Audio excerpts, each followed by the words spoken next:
Bonjour et bienvenue à tous. L'énigmatique conflit au nord du Mali, les coulisses du double jeu de l'armée tchadienne et les liens obscurs avec la France-Afrique.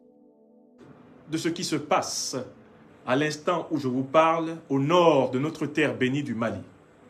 Ene Soroma, à toutes les Maliennes et à tous les Maliens, Mbote Mbolo, Djambo,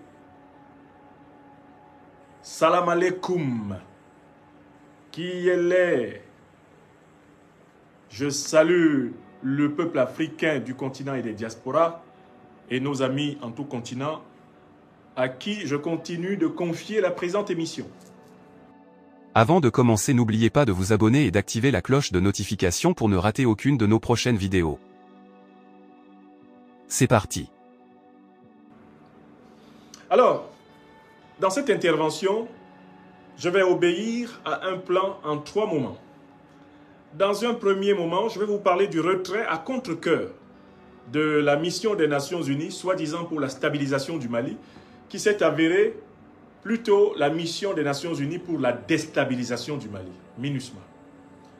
Dans un deuxième moment, je vais évoquer la stratégie choisie par la MINUSMA, la stratégie du retrait désordonné, le retrait désordonné du Mali, qui n'est rien d'autre qu'une stratégie d'aide de la MINUSMA aux terroristes,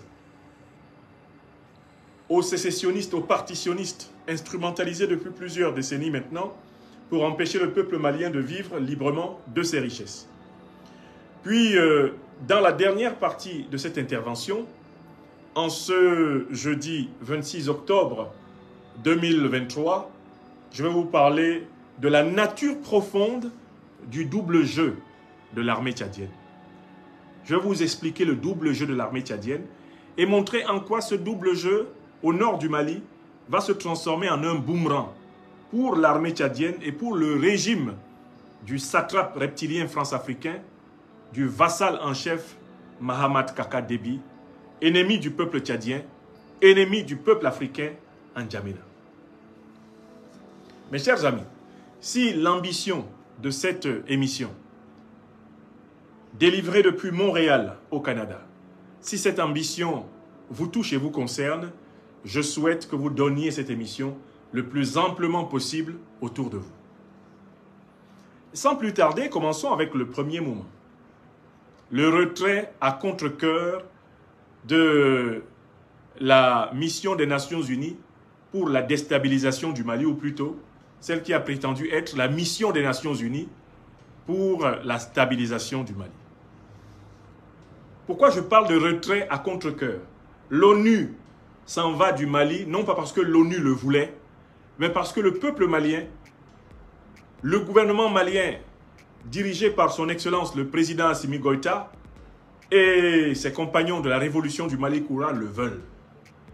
Et parce que le président Assimi Goïta et ses compagnons de la transition ont été capables de mobiliser des alliances géopolitiques et géostratégiques inédites dans l'histoire du XXIe siècle africain, en réussissant à obtenir le soutien actif des grandes puissances du Sud global, à savoir la Fédération de Russie du président Vladimir Vladimirovitch Poutine et la République populaire de Chine du président Xi Jinping.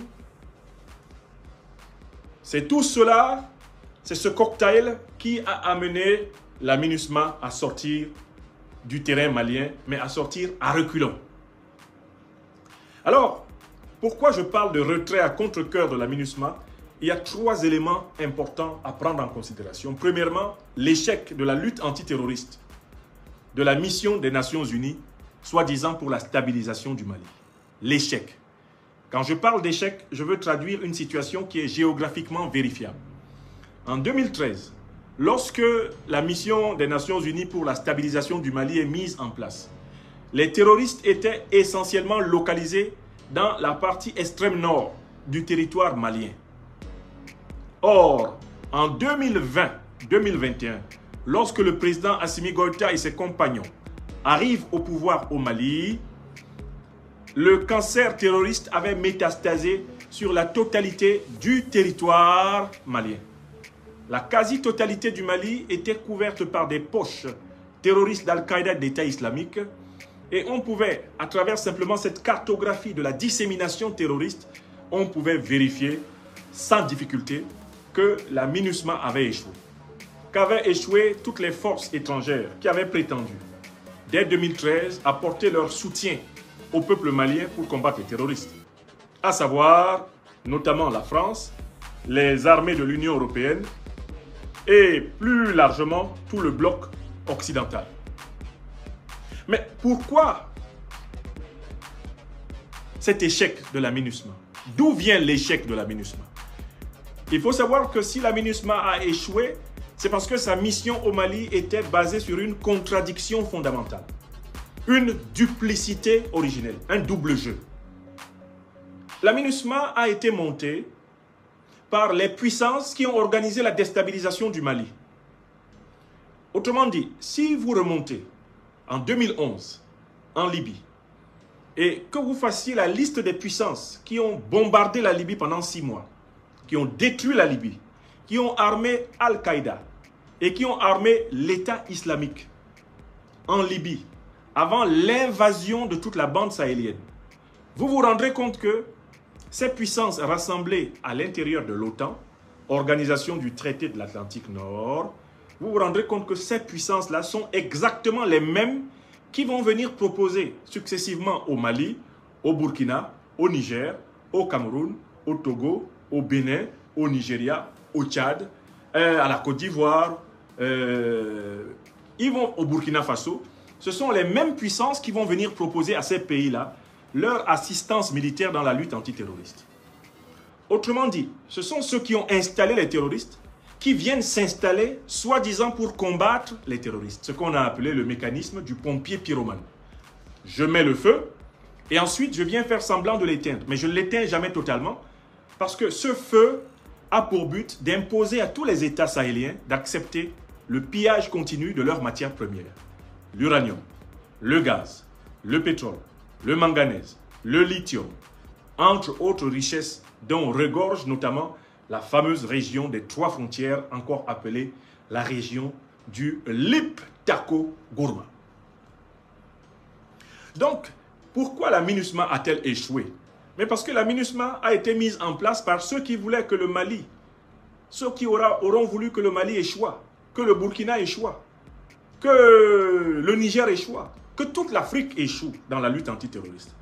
Le terrorisme a été implanté en Afrique comme un moyen de maintenir les États africains qui tentaient de sortir de l'emprise du néocolonialisme, de l'impérialisme occidental et moyen-oriental. Il s'agissait de maintenir par tous les moyens possibles les États africains sous le contrôle des puissances étrangères, afin que les richesses de l'Afrique continuent de servir les industries du Nord et que les peuples africains soient simplement des accompagnateurs des peuples du Nord de la planète dans la jouissance des bonnes choses de la terre.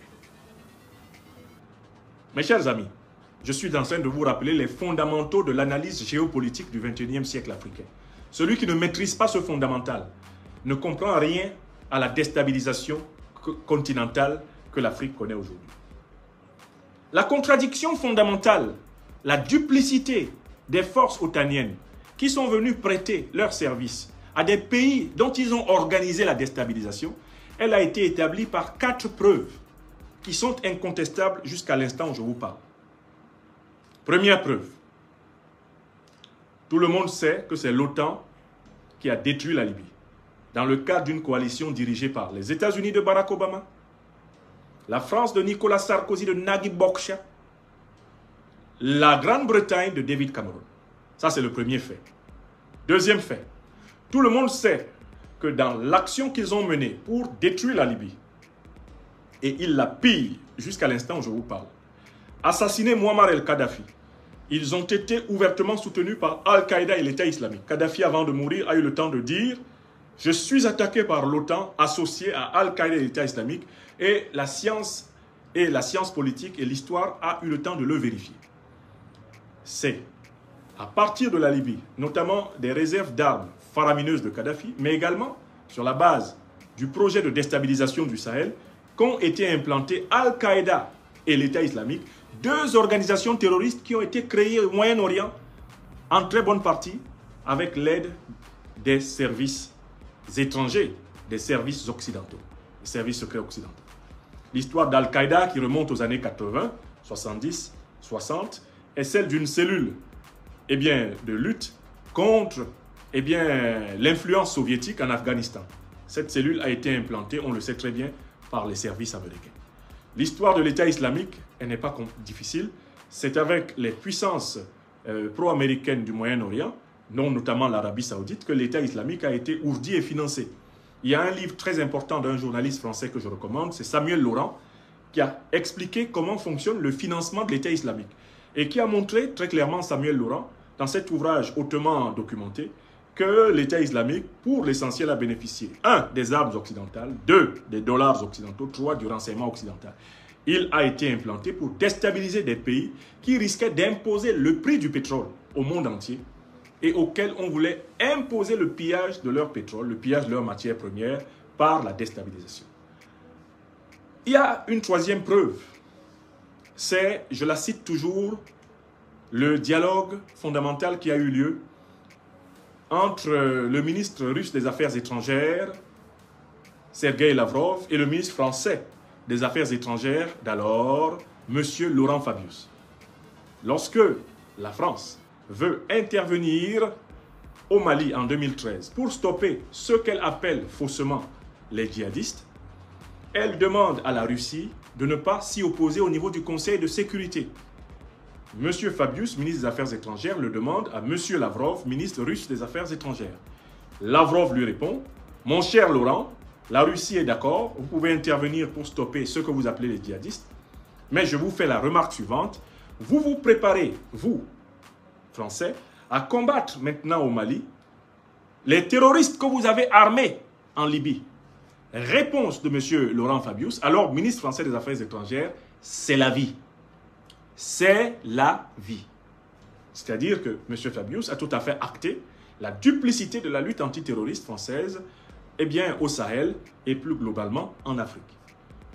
J'invoque toujours une 3e preuve qui est extrêmement importante, ce sont les révélations du scandale Wikileaks. Grâce au scandale Wikileaks, on a pu avoir accès aux emails de Mme Hillary Clinton, qui était secrétaire d'État de Barack Obama. Et les emails de Mme Hillary Clinton ont révélé les raisons pour lesquelles Kadhafi a été assassiné, la Libye a été détruite, l'Afrique a été déstabilisée. Kadhafi a été assassiné, la Libye a été détruite parce qu'on avait découvert que Kadhafi se préparait à mettre en place une monnaie africaine qui allait mettre fin à la suprématie du dollar, à la suprématie de l'euro et du franc CFA sur l'Afrique.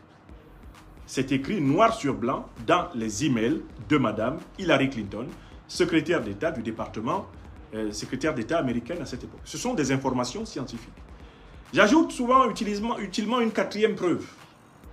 Ce sont les propos de l'actuel président français, le président Emmanuel Macron, dans une interview qu'il a accordée au Figaro en 2017, juin 2017 exactement. Je cite les propos du président Emmanuel Macron. Citation. « Nous, Français, nous avons eu tort de faire la guerre contre la Libye. » Il parle de la destruction de la Libye en 2011. Et il continue. « Car il en a résulté partout des États sahéliens faillis et des groupes terroristes qui prospèrent. » Fin de citation. Le président Emmanuel Macron, fraîchement élu en 2017 à la tête de la République française, reconnaissait la responsabilité française dans la déstabilisation, non pas simplement de la Libye, mais de tout le Sahel. Ce sont les mots qu'on peut retrouver dans l'interview délivrée par le président Macron dans le journal Le Figaro au mois de juin 2017. D'accord? Et comme on m'appelle docteur preuve, j'ajoute toujours une 5e. La preuve de cette duplicité est donnée par France 24 dans un article publié le 30 juillet 2014 reprenant les résultats de la recherche américaine et de la déclaration du sous-secrétaire d'État américain Daniel Cohen. Et on y reconnaît que la France et les pays occidentaux sont les premiers financiers des djihadistes au Sahel, qui sont les premiers banquiers des djihadistes au Sahel, à travers le mécanisme subtil des rançons. On paye en centaines de millions de dollars, en centaines de millions d'euros les rançons, ce qui permet à Al-Qaïda et à l'État islamique d'avoir de l'argent pour recruter de l'argent pour renouveler les armes et continuer leur œuvre de déstabilisation. C'est écrit par la presse officielle française. Il s'agit d'un article que vous pouvez retrouver tout de suite. Vous allez sur Google, vous tapez la France, première financière, première banque, premier banquier des djihadistes au Sahel. Vous retrouvez l'article. Il est du 30 juillet 2014. Il est publié par France 24 avec des preuves. Donc, pourquoi la MINUSMA a-t-elle échoué? Mais la MINUSMA a échoué au Mali parce qu'elle est venue dans le cadre d'un projet qui était un projet mensonger. La MINUSMA était supposée maintenir la paix. Or, l'OTAN avait semé la guerre. Or, l'essentiel des forces qui composaient la MINUSMA étaient issues de l'OTAN. Donc, les mêmes qui ont semé la guerre pour en fait avoir le contrôle de l'Afrique sont les mêmes qui prétendent venir maintenir la paix. Comment peux-tu à la fois provoquer la guerre et maintenir la paix? Il y a là un oxymoron, une contradiction fondamentale. La MINUSMA était vouée à l'échec. On ne peut pas maintenir la paix dans un pays qui est en guerre. On doit combattre ceux qui font la guerre à ce pays-là pour que la paix vienne. Or, la MINUSMA était venue maintenir une paix qui n'existait pas. Donc, sa mission était imaginaire. Voilà pourquoi les soldats de la MINUSMA étaient davantage en vacances qu'en cadence de combat. Visiteur du Mali, pendant pratiquement 10 ans sans arrêt, entre 2012 et 2022, j'ai eu le temps de voir la dolce vita, la douce vie, la vie tranquille des soldats de l'ONU au Mali. Certains d'entre eux sont tombés et on ne peut que saluer leur mémoire. Mais pour l'essentiel, ils n'ont jamais combattu le terrorisme. On les a davantage vus dans les piscines des hôtels 5 étoiles de Bamako. On les a davantage vus se dorer la pilule sous le beau soleil malien. La démographie malienne a davantage été modifiée par la vigueur de leurs coups de rein que par leur participation effective au recul de l'agression terroriste. L'ONU n'a jamais combattu le terrorisme au Mali. L'ONU a prospéré dans la prospérité du terrorisme. L'ONU, en réalité, a utilisé le terrorisme comme une variable pour maintenir le Mali dans une espèce de situation néocoloniale. En fait, derrière la présence de l'ONU, il n'y avait rien d'autre que la volonté d'empêcher le peuple malien de devenir le maître de son destin. La force de maintien de la paix n'était en réalité qu'une force de maintien de la domination. Enfin, toujours sur ce premier point, le retrait à contre-cœur de la MINUSMA, il est important de vous dire que la résolution 2690, qui a permis au peuple malien d'obtenir le départ sans délai de la MINUSMA, elle est le résultat d'une bataille diplomatique hors pair, une bataille gigantomachique, car ce n'était pas évident. Le Mali, dont il faut saluer ici le leadership du président Goïta, du docteur Choguel Kokala Maïga, du ministre d'État Abdoulaye Maïga, le travail remarquable du ministre de la Défense Sadio Kamara et la brillance incontestable du diplomate, l'ambassadeur Abdoulaye Diop, le Mali a réussi ce que très peu, voire aucun État africain n'avait réussi depuis le début du XXIe siècle. Il a réussi à mettre de son côté deux grandes puissances détentrices du droit de veto au Conseil de sécurité. La Fédération de Russie du président Vladimir Vladimirovitch Poutine, la République populaire de Chine du président Xi Jinping. Voilà comment, lorsque on a voulu reconduire le mandat de la MINUSMA, la Russie et la Chine s'y sont fermement opposées. Dès lors qu'on ne pouvait pas reconduire le mandat de la MINUSMA, la seule résolution possible était celle du retrait des forces inutiles, impotentes, des forces duplicitaires de la MINUSMA du sol malien.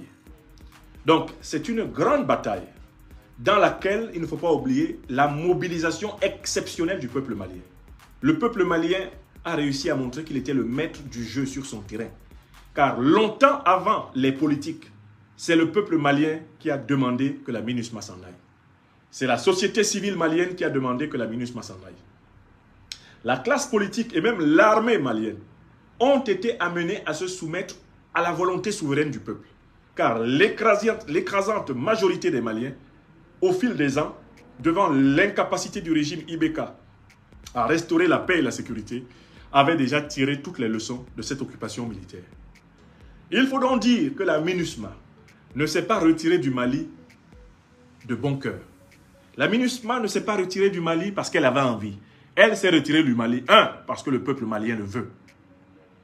Elle s'est retirée du Mali, 2, parce que la révolution malienne a porté à la tête du Mali des dirigeants qui font ce que le peuple veut. 3, la MINUSMA s'est retirée du Mali parce que les dirigeants maliens ont su obtenir un nouvel équilibre géopolitique et géostratégique en passant des alliances fortes avec les puissances anticolonialistes et anti-impérialistes alliées des Africains que sont la Fédération de Russie et la République populaire de Chine. Voilà pour le premier point de cette intervention, le retrait à contre-cœur de la MINUSMA. Quand vous voyez partir du Mali les soldats de la MINUSMA, ne pensez pas qu'ils ont une fleur à la bouche. Ils ont un goût amer. Ils partent, mais ils partent, ce n'est pas de gaieté de cœur. Ils partent avec la haine au cœur. Car le Mali était devenu une mamelle, une vache dont on tétait le lait matin, midi et soir. Le Mali était devenu un grand village de vacances pour les vadrouilleurs de l'ONU. Il m'est arrivé, lors de certaines visites au Mali, d'observer pendant des heures et des heures des soldats de l'ONU qui étaient supposés défendre le peuple malien en train de s'ébrouer dans les piscines, de se détendre tranquillement, de vivre leur vie, pour ainsi dire, de vivre leur vie de louga devant le peuple malien en souffrance. Une journée d'un soldat de la MINUSMA était essentiellement une journée de farniente. Elle commençait par un sommeil prolongé jusqu'aux heures les plus tardives du matin. Elle se poursuivait par un petit déjeuner copieux, d'une telle lourdeur qu'on se demandait si l'individu serait à nouveau capable d'être éveillé pendant toute la journée. Tout ceci était arrosé de forces boissons spiritueuses et délirantes. Et puis, les siestes se prolongeaient dans des ronflements tonitruants qui éveillaient le tout Bamako en plein jour. L'après-midi, à nouveau dans les piscines de ce pays inondé par le soleil, était consacré à se dorer la pilule, à se croire à Ibiza en plein Bamako. Et le soir, c'était la fumette sous les paillotes, le poisson braisé, le poulet braisé, toutes les bonnes choses dont le Mali est plein. Et puis, bien sûr, ces individus n'hésitaient pas à donner à cœur joie à leurs pulsions érotiques, pleine satisfaction. Le Mali était un jouissoir de l'ONU. Ils avaient transformé le Mali en jouissoir de l'ONU. L'une des choses qui m'ont le plus marqué, en observant cette villégiature brinque-ballante, ces individus complètement lubriques, ces individus effervescents de désir, qui faisaient office de soldats bleus. L'une des choses qui m'ont le plus marqué, c'était leur insouciance. Une insouciance de gens arrivés, de gens parvenus. Et cette insouciance était un point commun qui les rassemblait alors qu'ils venaient de tellement de pays. Je me suis amusé à repérer certains des pays qui prétendaient être venus mourir pour le Mali et à demander à mes frères et sœurs maliens s'ils connaissaient la capitale de ce pays ou même la localisation géographique de ce pays. Rendez-vous compte, il y avait là-bas le Bhoutan, les soldats du Bhoutan. Il y avait des soldats de la Mongolie, venus de Oulan-Bator. Il y avait des soldats de Sri Lanka. Tout cela, tout ce méli-mélo, ce melting pot composite, ce bric-à-brac de bras cassés, venait se recycler avec des primes d'expatriation et sans doute construisaient de très beaux chantiers dans leurs pays respectifs sur le dos de la douleur malienne. Pendant que le peuple malien tirait le diable par la queue, ces individus, quant à eux, réjouissaient la leur. Tranquillement. Tranquillement. Oh, beaucoup raconteront. Et il faudra être attentif aux mémoires des anciens soldats de l'ONU au Mali. Ce sont des mémoires qui seront remplies de joie. Des mémoires qui seront remplies de souvenirs de lupanar. Des mémoires qui seront remplies de souvenirs de moments tellement heureux.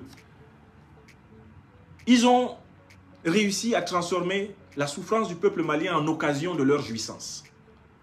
Et je crois que beaucoup se souviendront de la mission de l'ONU au Mali, parmi ces soldats onusiens au Mali, comme de la période la plus heureuse de leur vie. Jamais le monde ne s'était arrangé pour les rendre heureux, autant qu'en les envoyant au Mali.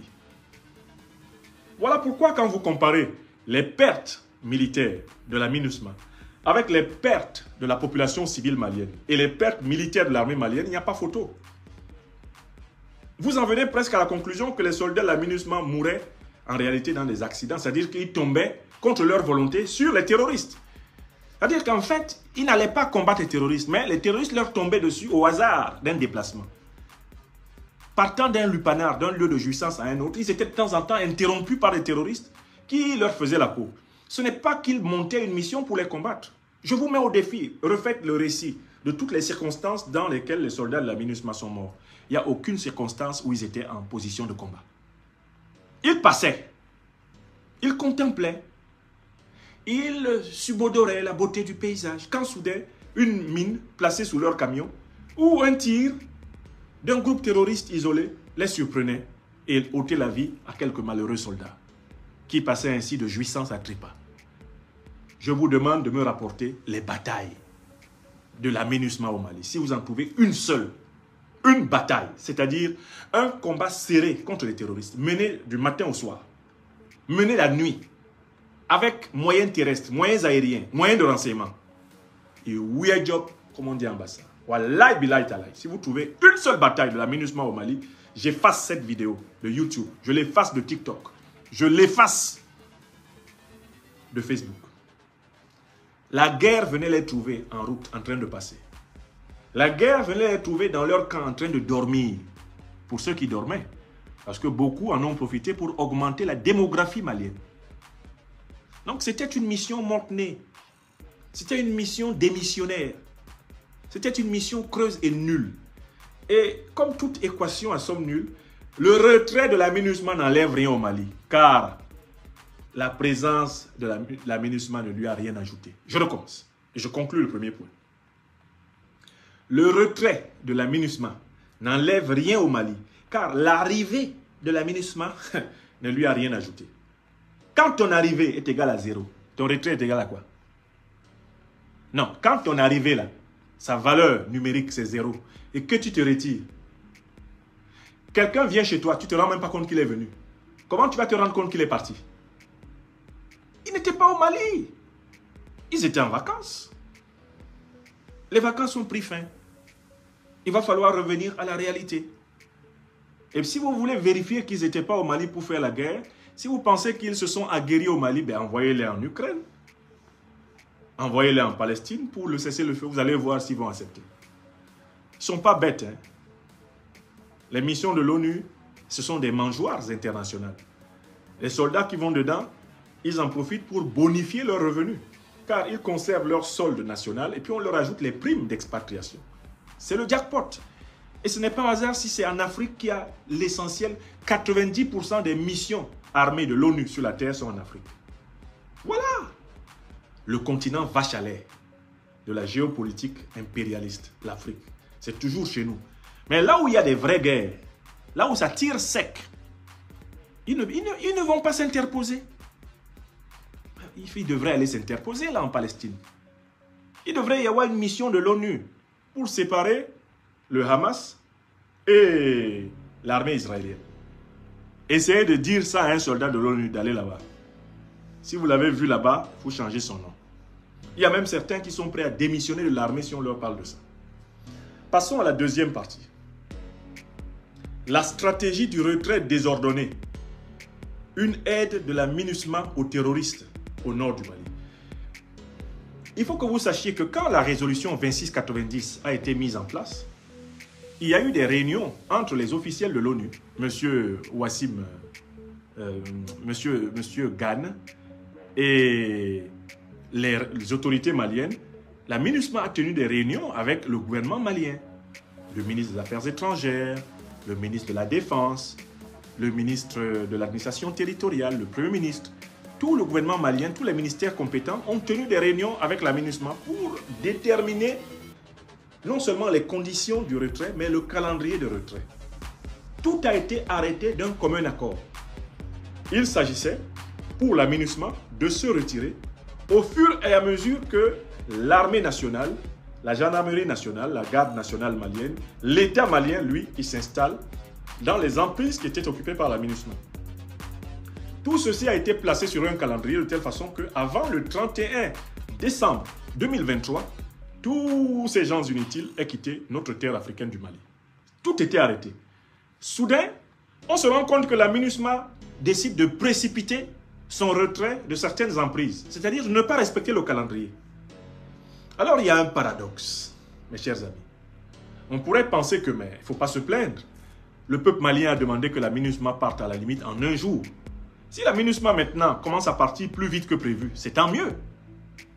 Mais en fait, celui qui croit en cet argument n'a pas fait attention aux raisons pour lesquelles la MINUSMA a décidé de ne pas respecter le calendrier de retrait. N'oubliez pas de vous abonner et d'activer la cloche de notification pour rester informé de nos prochaines vidéos. Restez à l'écoute pour les développements passionnants à venir.